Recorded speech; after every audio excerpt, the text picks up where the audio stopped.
It's easy to get stuck reaching for the same familiar fruits and vegetables, even when you know a colorful variety is key. Balance of Nature's fruits and veggie supplements don't replace fruits and vegetables, but it makes it easy to add more variety to what you already eat. With 31 ingredients that are whole fruits and vegetables, switching it up is easy because we've already taken care of the hard part. Go to balanceofnature.com and get a free fiber and spice supplement, plus 35% off your first set as a new preferred customer by using discount code POD. It's the 77 WABC News Hour. Talking the news with Noah Layden. All the news you need to know with Joe Nolan, traffic, Justin Ellick, sports. And now, Talking the news with Noah on 77 WABC. Yes, that's me. Good morning. It is Wednesday, November 5th. Your forecast from the WABC Weather Center. A mix of sun and clouds today. The high going to be 63. Tonight and overnight, partly cloudy, low 48. And then Thursday, sunshine, a little bit cooler, high 53. If you're walking out the door with us right now, it is 37 and clear in Muncie up in Rockland County. It's 40 and clear in my hometown of Trenton over in New Jersey. And it's 41 and clear right outside our Midtown studios. This is the Top 5 at 5. Can you say Mayor Mamdani? Mikey Sherrill does a number on Jack Chitterelli. Jim McGreevey is closer to a big comeback. Cops need your help finding a trio of creeps mugging New Yorkers. And some New York marathon runners ended up being heroes. All right, let's get into it at 5 o'clock. 5:01. You can tell we're a little sleepless here after a long election night. Did you watch and stay up to see who won all the big races last night? You didn't have to stay up that late, actually. By 9:30 or so last night, we knew that Zohran Mamdani was about to become the next mayor of New York. He took the stage maybe an hour and a half later, waiting for Andrew Cuomo first to make his concession speech. Here was Zohran Mamdani last night. On January 1st, I will be sworn in as the mayor of New York City. Very enthusiastic crowd, as was his campaign. Lots of enthusiastic supporters showing up at that headquarters last night to party with Mamdani, who took a shot at Andrew Cuomo during his victory speech, saying he hopes it's the last time he has to utter Cuomo's name. I wish Andrew Cuomo only the best in private life. But let tonight be the final time I utter his name. And Mamdani quoting a socialist last night during his speech, Eugene V. Debs, a famous socialist. It was actually the first part of his speech quoting the socialist. The sun may have set over our city this evening, but as Eugene Debs once said, I can see the dawn of a better day for humanity.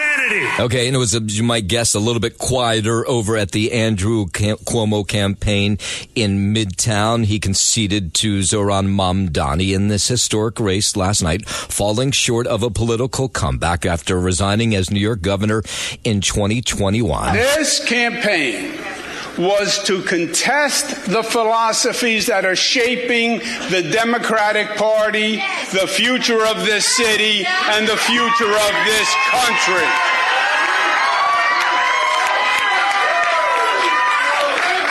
And this coalition transcended normal partisan politics. It brought together Democrats and Republicans and independents, joined by the simple fact that their first allegiance is as citizens of New York City.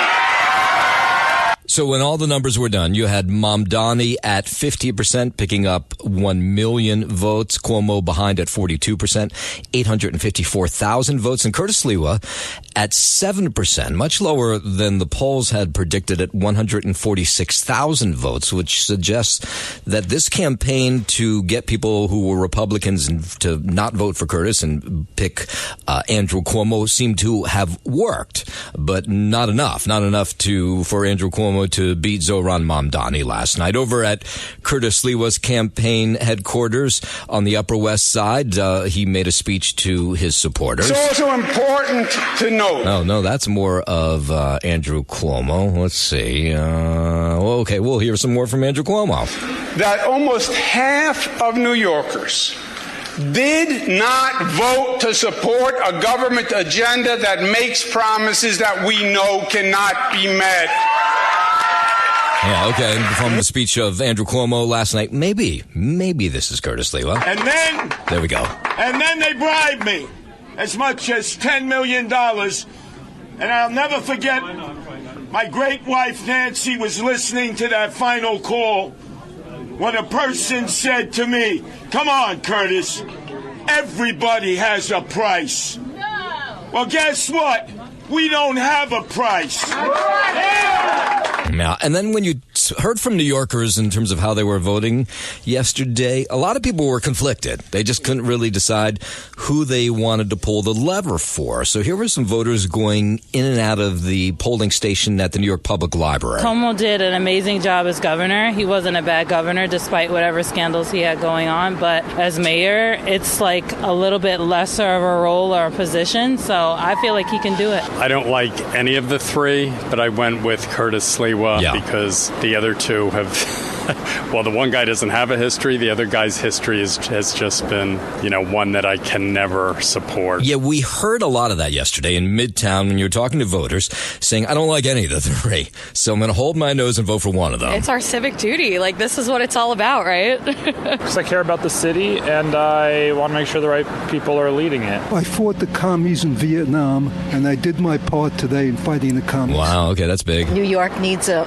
centrist mayor because it's such a broad city with so many people that I think I voted middle of the road. My first choice was Curtis, but I figured he didn't have a chance, so we voted for Cuomo, hoping that with a little bit of luck that he'll make it over the finish line. Yeah, it didn't happen that way. So Zohran Mamdani will be your next mayor. Mayor-elect Mamdani will get some help to fulfill at least one of his campaign pledges, thanks to city voters. 4 out of the 5 city ballot measures passed Tuesday. They're designed to make it easier to build new housing and especially affordable housing in the city. That's something Mamdani campaigned hard for. Those measures were proposed by a charter commission led by outgoing Mayor Eric Adams and should reduce the influence of the city council in the process. The 5th ballot measure, which would move city elections to presidential election years and shorten Mamdani's term from 4 years to 3, was rejected by voters. Andrew Whitman, NBC News Radio, New York. WABC News Time 5:08. Let's go over to New Jersey, where they had a hotly contested race for governor. Mikey Sherrill surprisingly won pretty easy there last night. The polls had showed this race was incredibly tight, but they didn't completely get that right. So Sherrill wins over Jack Ciattarelli, the Republican, 56% to 43%. So the final numbers, she got 1,792,000 votes to Jack Ciattarelli's 1,378,000 votes. Last night, she took to the stage after she realized she had won. The race was called. It was probably about 9:48, so maybe an hour and 40 minutes after the polls closed. Said she's proud to become New Jersey's next governor. I've spoken with thousands of you over this last year. I know your struggles. I know your hopes. I know your dreams.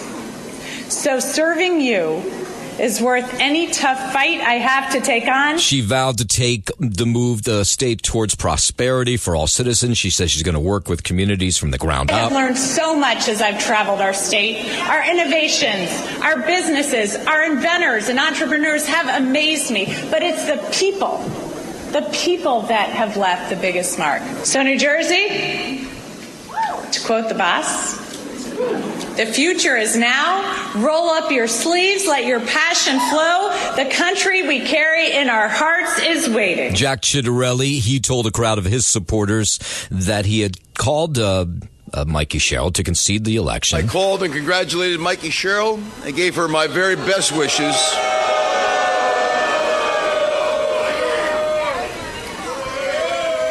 Gave her my very best wishes in hopefully solving New Jersey. And the Republican says he doesn't regret the way he ran his campaign for the 3rd time unsuccessfully. Even though we were not successful tonight, it does not mean we were not successful in talking about the issues that matter.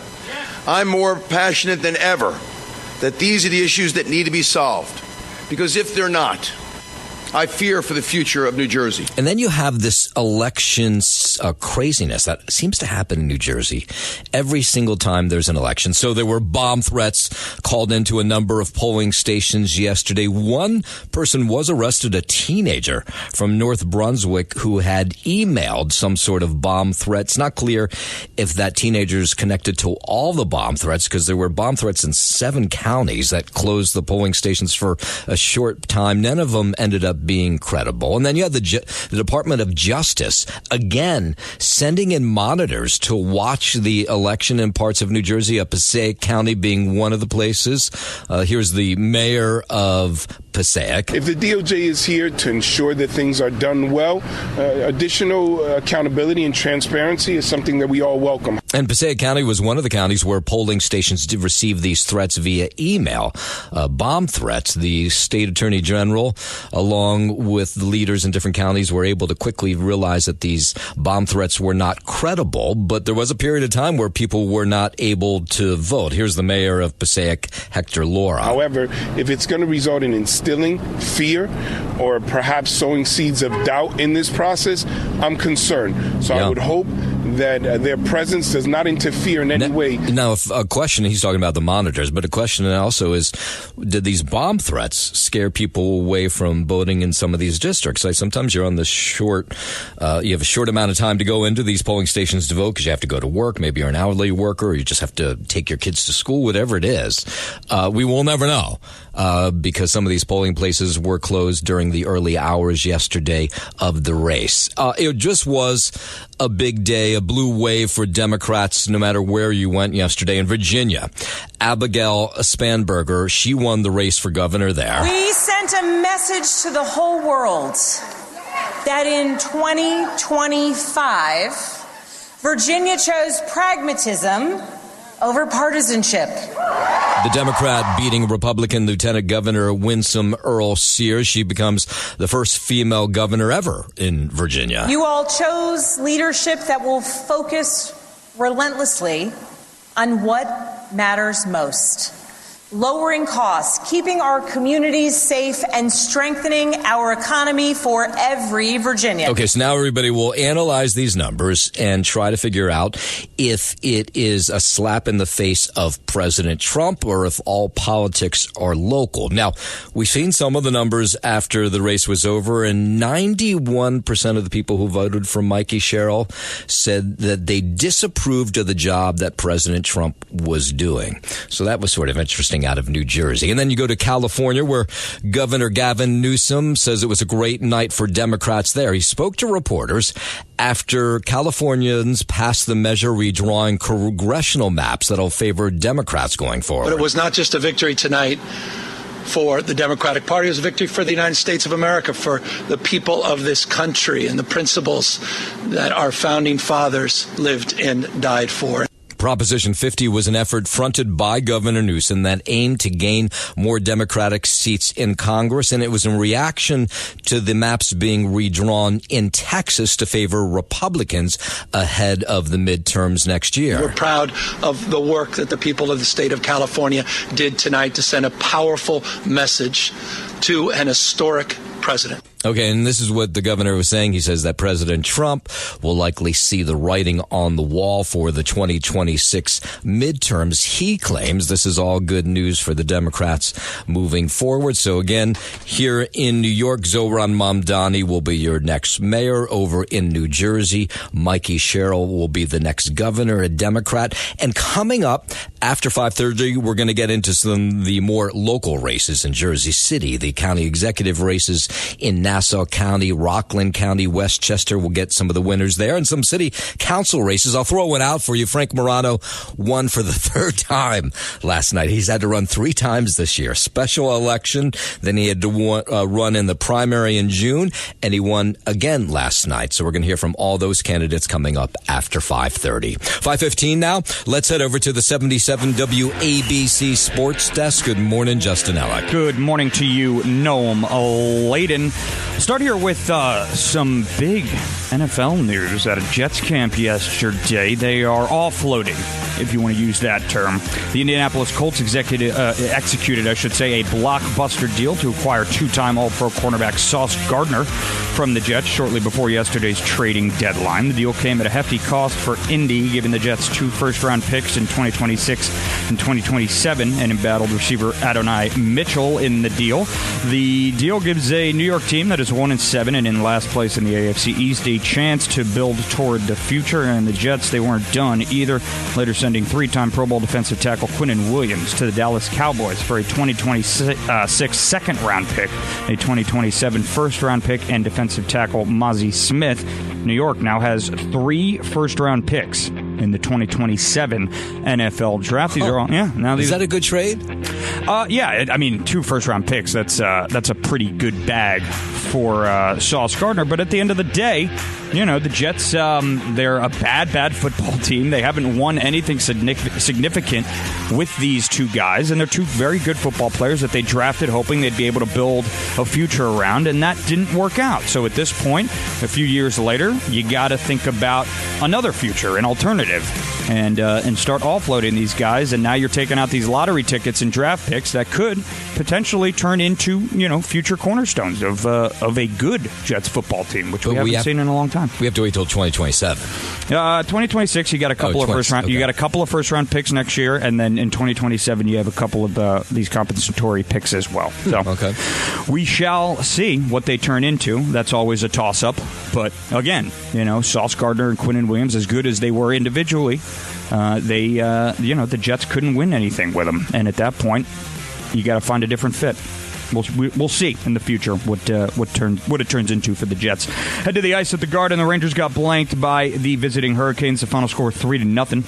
Rangers had a 3-game winning streak snap. They're winless at home, just 6 goals in 6 games. They're 0-5-1 at Madison Square Garden and 6-1-1 on the road. 5 of the goals came in a 6-5 overtime loss to San Jose in late October. Rangers have been blanked 4 times at home. Up next for them, they'll pay the Red Wings a visit in Detroit come Friday night. In Elmont, the Islanders lost 4-3 in a shootout to the Boston Bruins. Bo Horvat scored twice for New York.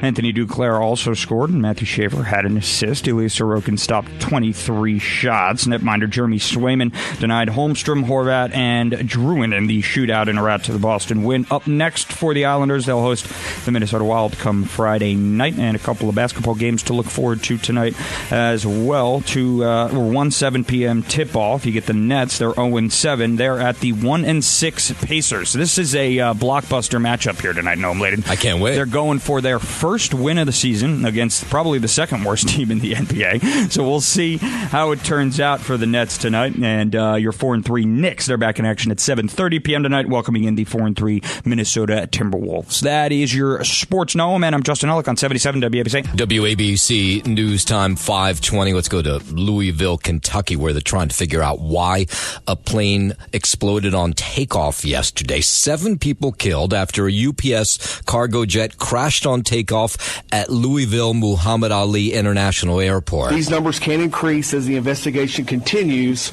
with partnerships of local, state, and federal investigators. The MD-11 aircraft was supposed to fly to Honolulu, was loaded with fuel as it took off. This was about 5:15 local time. The jet had 3 crew members on board as it exploded into a huge fireball. A number of nearby buildings damaged as well. I can confirm a total number of 4 fatalities and 11 injured that were transported to local hospitals at this time. Yeah, we can update it. 7 dead now. Here at the airport at this time, runway 1129 is open, and all departing flights have been canceled for tonight. All right, FAA trying to figure out what exactly took place there. 5:21. Senate once again denied a spending measure that would have ended the government shutdown. Now, a record 36 days, longest government shutdown in American history. Senate Majority Leader John Thune says Democrats need to put the American people first. They want to have a discussion about health care. We offered that up a long time ago. And, clearly I've talked repeatedly about having a normal appropriations process where we put bills on the floor. It is the 14th time legislation's failed in the upper chamber. Before the vote, the Senate Majority Leader said he was optimistic that lawmakers had found a solution, but Democrats holding firm on demands to save health care subsidies that keep insurance premiums down for millions of Americans, while Republicans have refused to negotiate that until the government is reopened. So I'm still at a loss as to what it is exactly they're trying to get out of this. The one thing I do know is as the days roll by, the consequences and pain of the shutdown grow more severe for the American people. And the blame game, it just continues. The White House blaming Democrats for the government shutdown. Here's Press Secretary Caroline Leavitt. The Democrats have completely lost the plot. They are endangering the safety, prosperity, and livelihoods of millions of Americans. We are now on day 35 of the Democrat government shutdown. The Democrats' obstructionism will break the record for the longest government shutdown in American history tonight. More than 5,000 flights traveling to and from U.S. airports were delayed. Since the Democrat shutdown began, 4 times as many staffing shortages have been reported at air traffic control facilities compared to last year. And that's because TSA workers, air traffic controllers, all government workers are not being paid because of the government shutdown. Some of them have been calling in sick, which has led to these delays. We saw it in Newark Airport over the weekend. It's Houston Airport over the weekend as well, and delays continue. And the White House, meanwhile, says it is complying with court orders regarding SNAP benefits, which also ran out over the weekend. The recipients of these SNAP benefits need to understand it's going to take some time to receive this money because the Democrats have forced the administration into a very untenable position. Press Secretary Caroline Leavitt had to clarify a Truth Social post that was made by the president yesterday, saying benefits wouldn't be paid until Democrats reopen the government. But she said the president was referring to not wanting to tap into emergency funds any further to pay SNAP benefits. We are digging into a contingency fund that is supposed to be for emergencies, catastrophes, for war. And the president does not want to have to tap into this fund in the future. And that's what he was referring to in his Truth Social post. The Department of Agriculture, as for the latest SNAP payment in the judge's order, put out guidance to states today on how to get that money to the recipients of SNAP. Fund for the food stamps program, it ran out on Saturday. About 42 million Americans receive SNAP benefits. 524, while we're down in D.C., the Supreme Court going to take up the legality of President Trump's tariffs. The president had been considering attending this week's arguments, but now says he'll stay away so as not to be a distraction.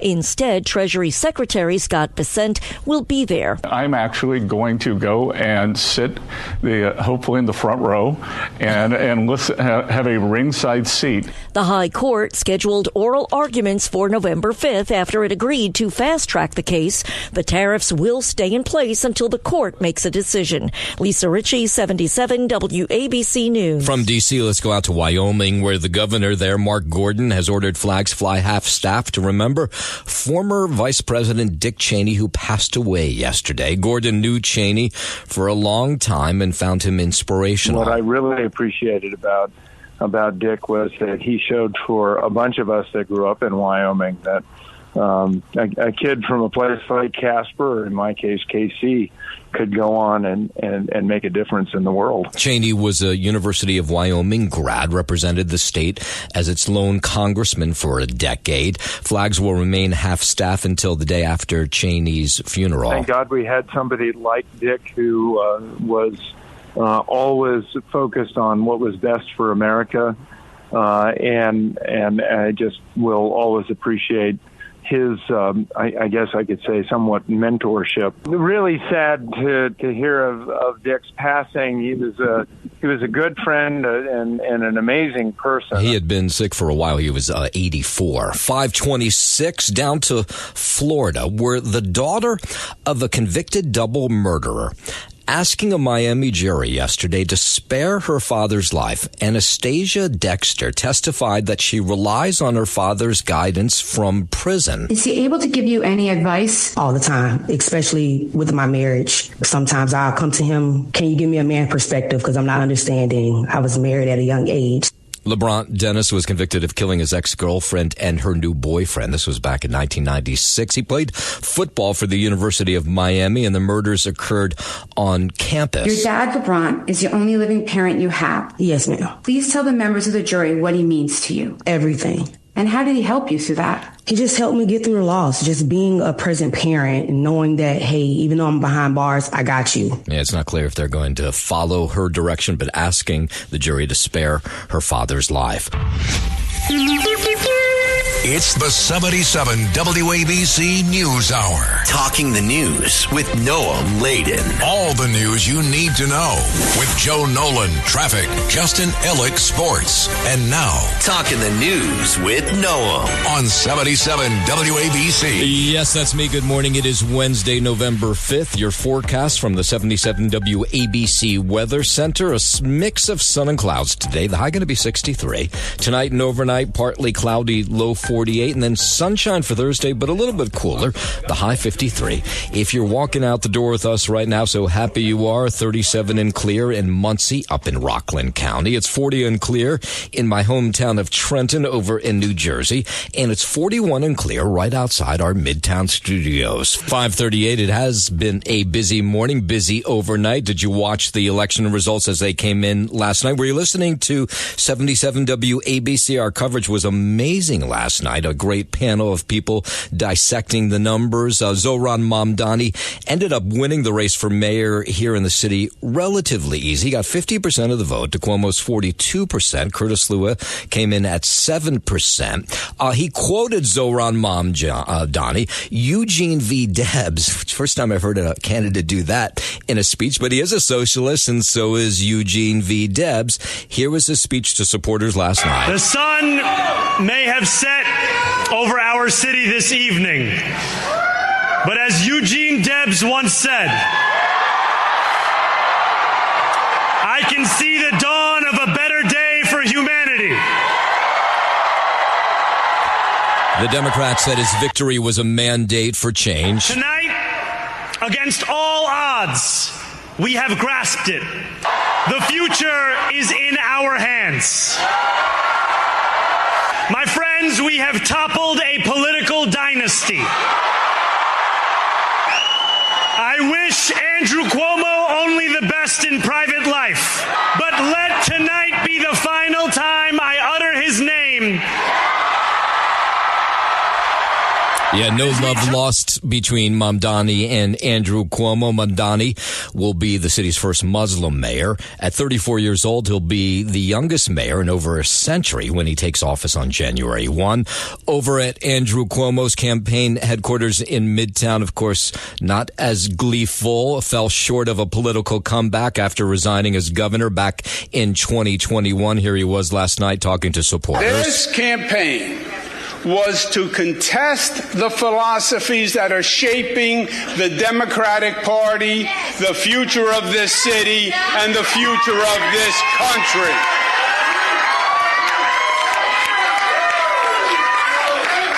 And this coalition transcended normal partisan politics. It brought together Democrats and Republicans and independents, joined by the simple fact that their first allegiance is as citizens of New York City. Now, the race was called about 30 minutes after the polls closed, 9 o'clock. I mean, it was pretty quick, a little more from Cuomo. It's also important to note that almost half of New Yorkers did not vote to support a government agenda that makes promises that we know cannot be met. Now, so Curtis Lee, some will say, was the spoiler last night. He said he stayed in the race because he was the only Republican. He had won his party's nomination. And he had a warning to Zohran Mamdani last night. Let me warn our new leader. If you try to implement socialism, if you try to render our police weak and impotent, if you forsake the people's public safety, we're not only organizing, but we are mobilizing, and we will become the mayor-elect and his supporters' worst enemies. Worst nightmare. Yes. Mayor-elect Mamdani will get some help to fulfill one of his big campaign pledges, thanks to city voters last night. 4 out of the 5 city ballot measures they passed yesterday, they're designed to make it easier to build new housing, and especially affordable housing in the city. That's something Mamdani had campaigned hard for. Those measures were proposed by a charter commission that was led by outgoing Mayor Adams and should reduce the influence of the city council in the process. The 5th ballot measure, which would have moved city elections to presidential election years and shortened Mamdani's term from 4 to 3 years, that was rejected by voters last night. If you're thinking of moving out of New York now that Zohran Mamdani has won, Texas may not be the place that you want to go. It could cost you.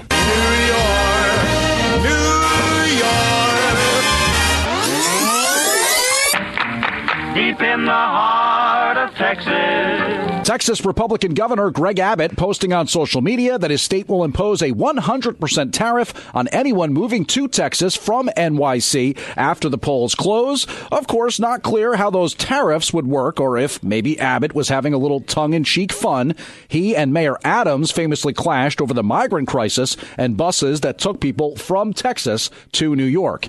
James Flippin for 77 WABC News. Democrats had a big night in New Jersey as well. Mikey Sherrill elected governor. We see how clearly important liberty is. We know that no one in our great state is safe when our neighbors are targeted, ignoring the law and the Constitution. But prosperity is equally essential. Liberty alone is not enough if the government makes it impossible for you to feed your family, to get a good education, or to get a good job. So in this country, that shouldn't be too much to ask.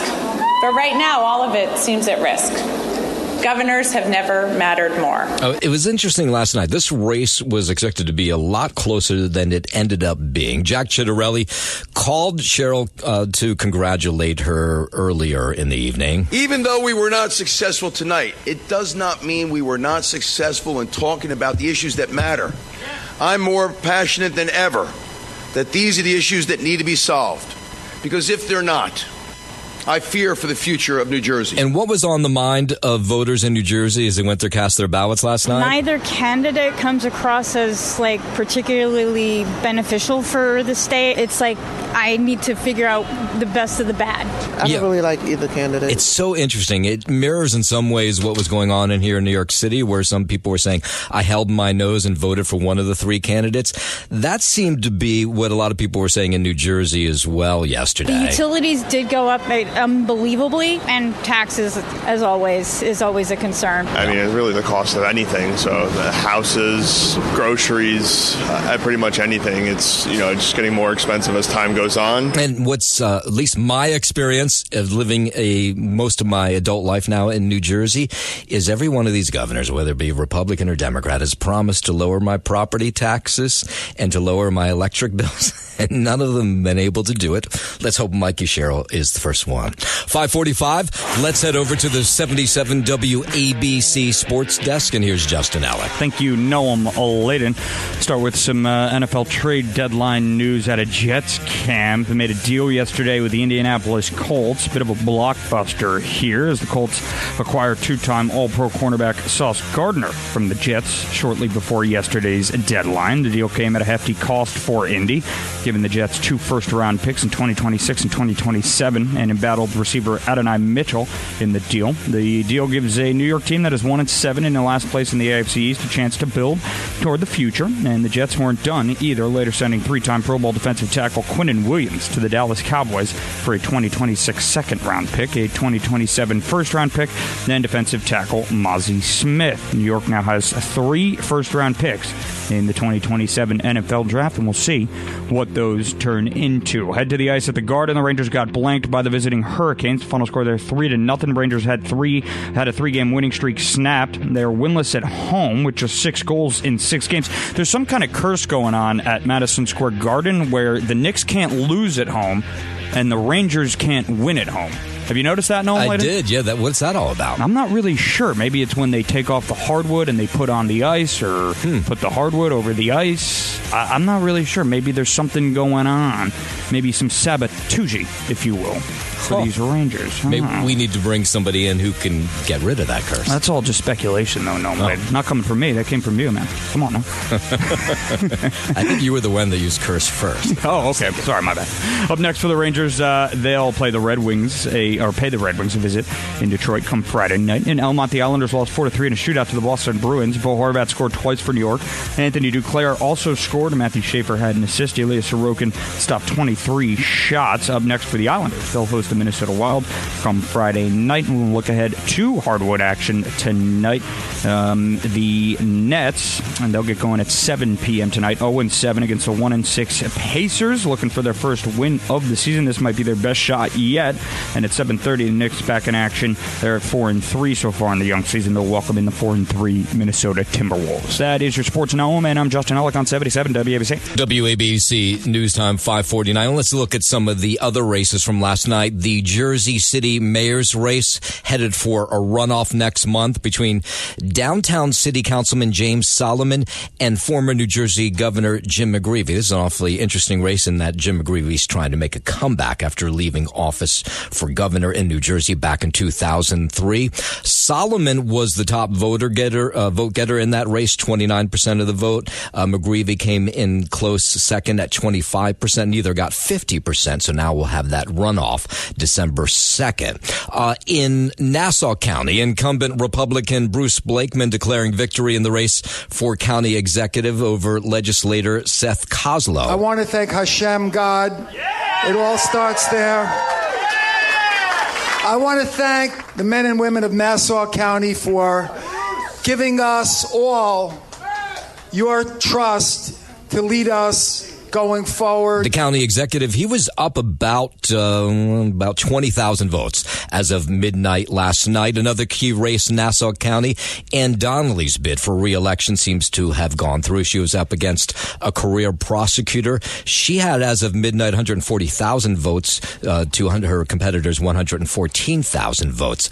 Up in Westchester County, Democrat Ken Jenkins declaring victory in the race for Westchester County executive. He defeated his GOP challenger, Christine Schulte. I'm feeling relieved but exhausted, but at the same time, I'm really thankful for the people of Westchester to return me back to office with an overwhelming vote. And while we're in the Hudson Valley, Republican incumbent Ed Day, he easily sailed to victory, now will be the Rockland County executive. I think this is his third straight term, if I'm not mistaken. 5:51.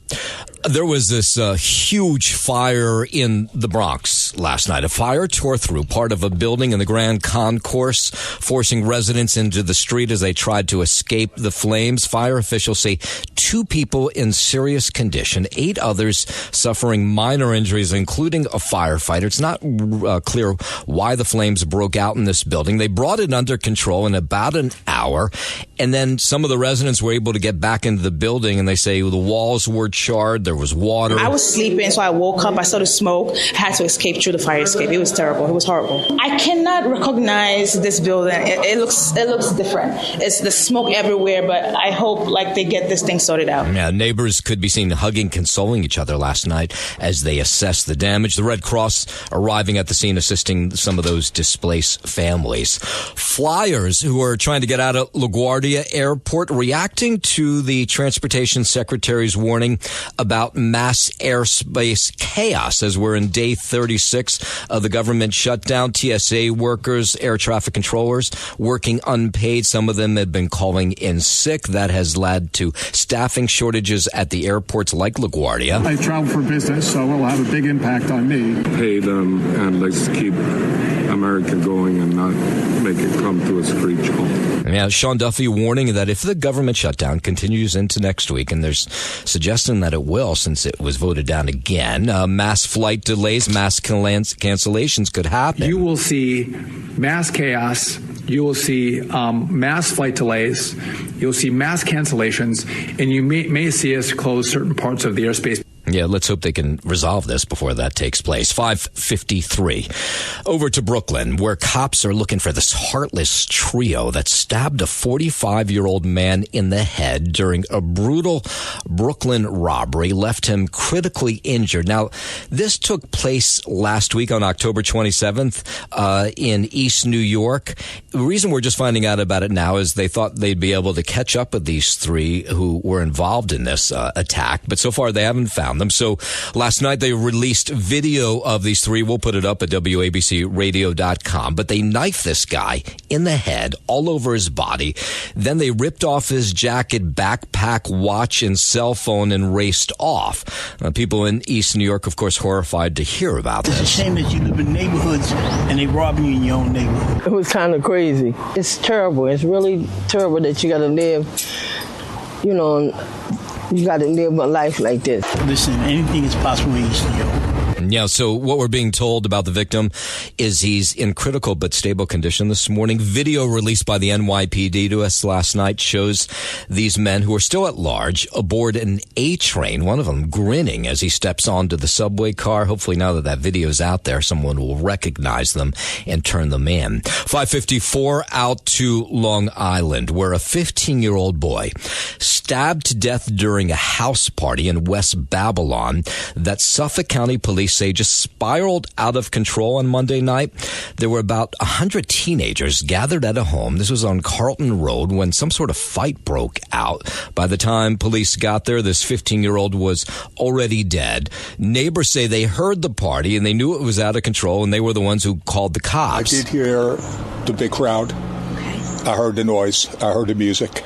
So it kept me off a little bit. I was looking out the window. It's horrible, he's just a kid. Police say 70-year-old Bonnie Miranda, she's the homeowner, allowed her grandchild to host the party. Never a good idea. She's now facing charges under Suffolk County social host law and endangering the welfare of a child. Police have not made any arrests in connection to the stabbing, but they have now charged that 70-year-old grandmother with hosting the party. And let's end on a much happier note. So a Long Island family crediting the New York City Marathon for getting their missing loved one home safe. The 55-year-old man from Elmont, he has severe intellectual disabilities. He disappeared on Halloween night. He was in costume. He was with a group home going to celebrate Halloween, and somehow he disappeared off this bus. And so the family desperately looking for Jack Campione all weekend long. He was dressed in a costume. They had no idea where he was. So that's Friday night. Now fast forward to Sunday morning, where some runners in the marathon saw this guy lying on the ground in Flushing, and they called the cops. Here is Jack's daughter. How do you survive in New York City for 2 days with no food, no medication, nothing to drink? We had a group of people out on the streets looking for him. We made flyers. If it wasn't for the community, I don't know if Jack would be here right now. Yeah, those runners, they stopped in their tracks because they saw this individual needed help. They thought it was a homeless guy, but then they realized there was more to the story. So now Jack's daughter, she wants to find those runners so she can give them a hug and thank them for saving her father's life. Thank you, New York, for helping my brother. Whoever you are, thank you. Yeah, you saved someone's life. Yeah, good job done by those marathon. Thanks for listening to the News Hour with Noam Laden. You can hear the News Hour with Noam Laden weekday mornings at 5 on 77 WABC. If you like the podcast, share it with your friends and listen anytime at WABCRadio.com and download the WABC Radio app. Hit that subscribe button on all major podcast platforms. Plus, follow WABC on social on Instagram, TikTok, Facebook, and X. See you next time for a new episode so you never have to wonder, what the heck is going on here? It's easy to get stuck reaching for the same familiar fruits and vegetables, even when you know a colorful variety is key. Balance of Nature's fruits and veggie supplements don't replace fruits and vegetables, but it makes it easy to add more variety to what you already eat. With 31 ingredients that are whole fruits and vegetables, switching it up is easy because we've already taken care of the hard part. Go to balanceofnature.com and get a free fiber and spice supplement, plus 35% off your first set as a new preferred customer by using discount code POD.